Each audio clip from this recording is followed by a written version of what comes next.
할렐루야. 네, 방금 소개를 받은 황영중 목사입니다. 저는 주중에는 장포종합사회복지관을 섬기고 있고요. 그리고 주일에는 청년부 사역을 하고 있습니다. 저는 얼마 전 일본 여행을 다녀왔습니다. 일본 여행을 통하여 하나님께 주신 은혜를 이 시간 잠깐 성도님들과 함께 나누고자 합니다.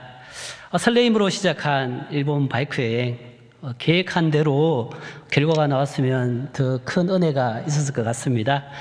그럼에도 불구하고 계획대로 실행하지 못하였지만 그럼에도 하나님께서 기회를 주셔서 저는 일본 바이크 여행을 무사히 할 수 있게 되었습니다. 일본 바이크 여행을 통해서 여러 가지 목표를 설정하고 그것을 성취하고자 했습니다. 많은 목표 가운데 일단 가서 보자, 기쁨의 교회에서 외치는 일본 선교, 가서 직접 눈으로 보자, 일본이 어떤 나라인지 눈으로 한번 가서 보자, 그 목표는 이루었습니다. 그리고 다른 여러 가지 목표는 수정을 할 수밖에 없었습니다.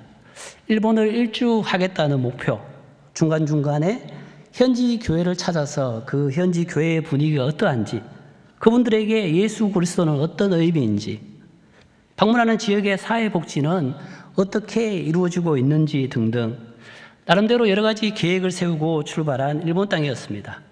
이렇게 하면 되겠지, 이럴 거야 라는 제 생각, 직접 경험한 일본은 너무나 큰 차이가 있음을 깨닫는 아주 의미 있는 시간이 되었습니다. 제가 일본 여행을 오토바이로 한다고 하니 주변에서 와, 멋있다, 낭만적이다 이렇게 말씀하시는 분들이 많이 있었는데요. 진심으로 드리는 말씀입니다. 낭만은 일본을 떠나기 위해 준비하는 과정에서 일본 현지 도착까지가 낭만이었습니다. 네, 이런 말씀을 드리는 이유는 제가 너무나 준비 과정 없이 일본으로 떠났기 때문입니다. 감동에 따라 준비하였고 현장에서 어찌 되겠지라는 그 생각으로 크게 준비하지도 않고 떠난 여행이었기 때문입니다. 고생도 이런 고생은 두 번 다시 하고 싶지 않을 만큼 힘든 여정이었습니다. 제가 준비한 것은 간단한 일본어입니다. 아리가또 고자이마스, 스미마센, 와타시와 한국국 카라 키마시다, 주차주와 도코 데스까. 어떻게 보면 생존에 필요한 일본어만 익히고 저는 일본을 방문했던 것입니다. 왜냐하면 그 전에 5번이나 일본을 방문했지만 크게 불편함을 못 느꼈기 때문입니다. 그런데 막상 혼자서 언어도 통하지 않는 일본 땅을 둘러보며 깨닫게 된 것은 첫 번째, 너무나 큰 나라다. 그리고 그에 따른 일본의 국민성이었습니다. 면적이 얼마나 넓은지 제가 생각했던 그 이상으로 큰 나라였습니다. 가도 끝이 없습니다. 지도로 표시할 수 없을 만큼 큰 대국, 그리고 다른 사람을 배려하는 문화, 타인을 배려하는 문화였습니다. 그 이면에 어떤 이유를 막론하고도 타인을 위한 배려와 감사의 문화는 꼭 삶에서 실천하며 살아야겠다는 그 다짐을 하게 됩니다. 생활 선교사로 산다고 말할 때 가장 필요한 것이 배려와 감사의 실천이 아닐까 생각해 보았던 시간이 되었습니다. 일본에서 있었던 에피소드를 한 가지 말씀드리겠습니다. 제가 사거리에서 신호를 기다리고 있었습니다. 그렇지만 그 신호등이 감응 센서로 동작하는 신호인지는 몰랐습니다. 정지선에서 멀리 서 있었더니 5분이 지나도 신호가 안 바뀌는 거예요. 뒤에 차들을 한 대, 두 대 쏘고 저는 생각했습니다. 뭔가 잘못됐다. 그런데 알 수가 없잖아요. 일본어를 잘 모르다 보니까.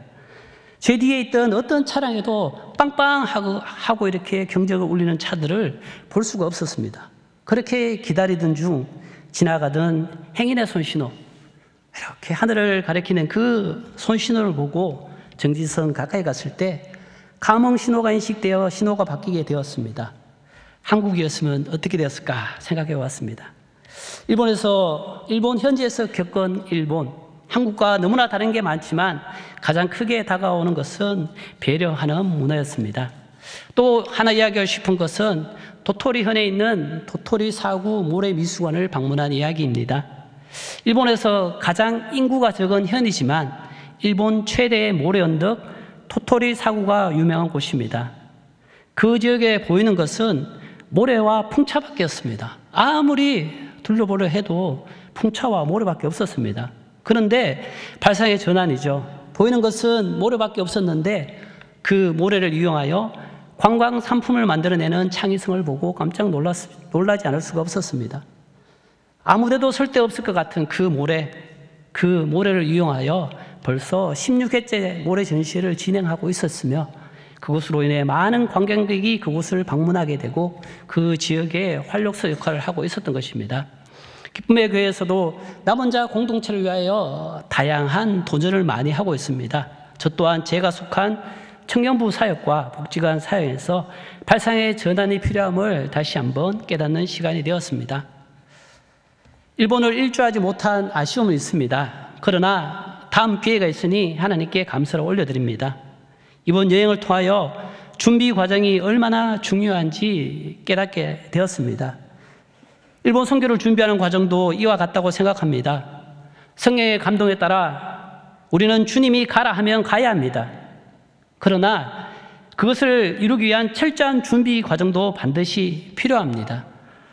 모 선교사님의 말씀처럼 선교하려면 그 나라의 언어, 문화는 꼭 알아야 효과적으로 선교할 수 있다는 말, 그래야 그 사람들의 친구가 될 수 있다는 말, 이번 여행을 통하여 마음에 새기는, 뼛속에 깊이 새기는 여행이 되었습니다. 앞으로 저는 더욱더 일본에 대하여 알아가고자 합니다. 일본의 언어와 문화를 배우고 익혀 이번 여행을 통해 밟지 못한 남은 땅을 밟고자 합니다. 로마서 10장 13절에서 14절을 읽고 제 간증을 마치겠습니다. 누구든지 주의 이름을 부르는 자는 구원을 받으리라. 그런즉 그들이 믿지 아니한 이를 어찌 부르리요? 듣지도 못한 이를 어찌 믿으리요? 전파하는 자가 없이 어찌 들으리요? 아멘. 무식했기에 용감하게 도전할 수 있게 하시고 이렇게 간증할 수 있도록 지켜주신 하나님께 감사를 드립니다. 감사합니다.